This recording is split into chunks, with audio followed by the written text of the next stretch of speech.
Det er her i Ærøskøbings gader, at de mange menneskefolk går hvert år til fastelavn.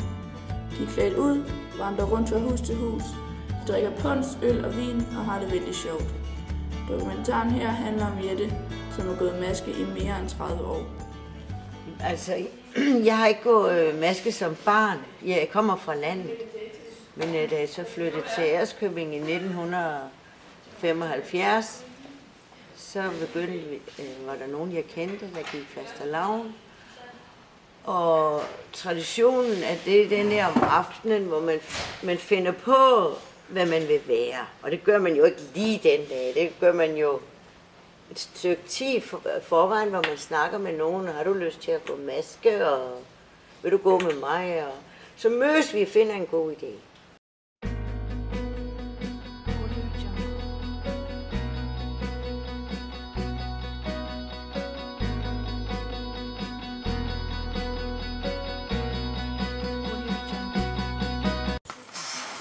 Der var jeg hende, den gamle kone, og det er min yndlingsmaske.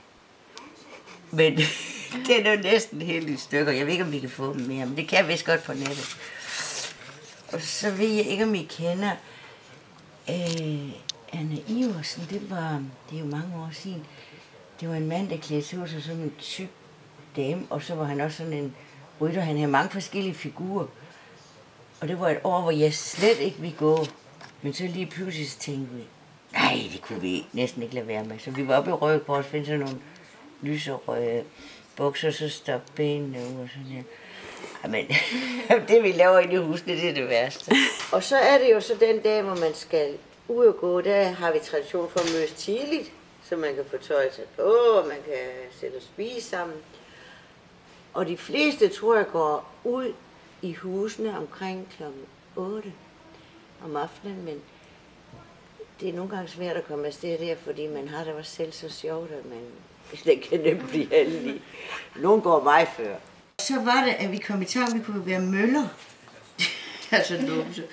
Så vi blev, altså vi var møller her, og der havde vi så vindmøllerne. Og så her, så var der dem med G-streng og de gamle møller der med rynker. Og der var der en med i Sjakketan, jeg har sagt, hun var så dygtig til at sy. Nogle gør meget mere ud af det end andre, men vi mødes gerne i en 14 dage før. Og så finder vi hver for sig tøj, eller hvis man skal sy noget, så kan man jo nå at gøre det. Og så mødes vi en gang til, og så ser vi, hvordan det ser ud og passer.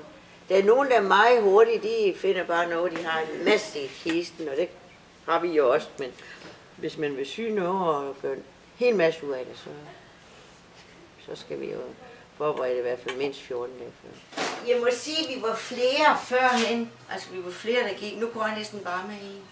Men det er nemmere og hurtigt få det arrangeret, og jeg synes, det er sjovere, når vi er flere.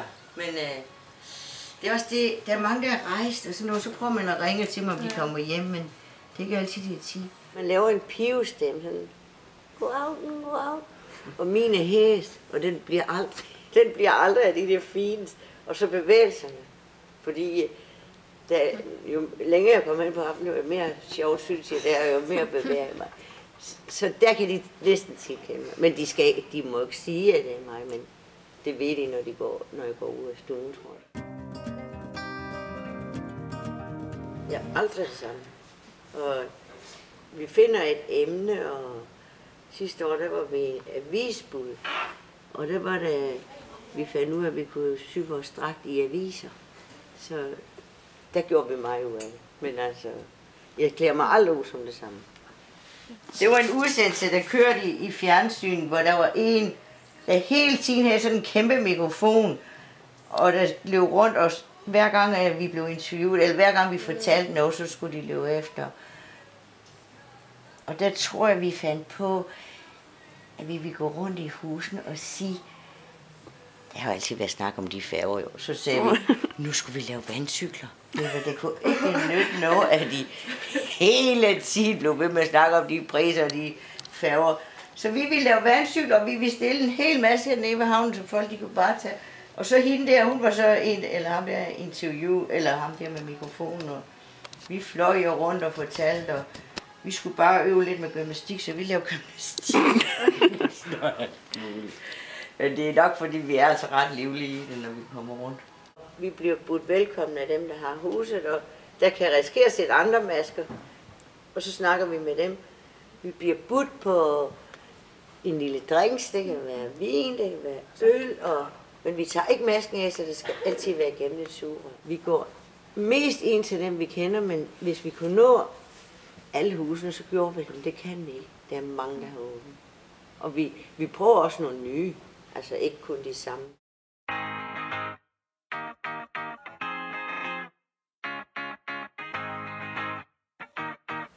Der er forskellige traditioner i Marstal. Smiger de masken, inden de går ud af huset? Det gør vi jo ikke. Nu er jeg jo fra jeres køkken. Men vi har tit, når det er, så er der altid kåring af de sjoveste og de bedste. Der har vi godt nok tit vundet. Men jeg tror også, det er noget med, når du så kommer i god tid der, hvor maskerne skal ligesom kåres, og så går hen og snakker med folkene.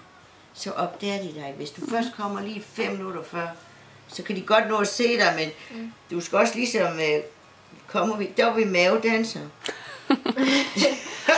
Hvem er det, der kårer jer? Ja, men den her gang, det var da højskolen eksisterede, det gør det mere. Men der var det, tror jeg, det var i Nyholm. Ja. Når vi er ved at dø og grine. Det er derfor, når vi smiger maskerne, så. Nå, det var nede på højskolen. Der har vi mange fra den her med de mavedanser, fordi alle folk tog af os, og de synes, det var så sjovt. Nede ad gaden var der en live sneaker. Så fandt vi på et år, at vi havde så meget englehår tilbage fra jul.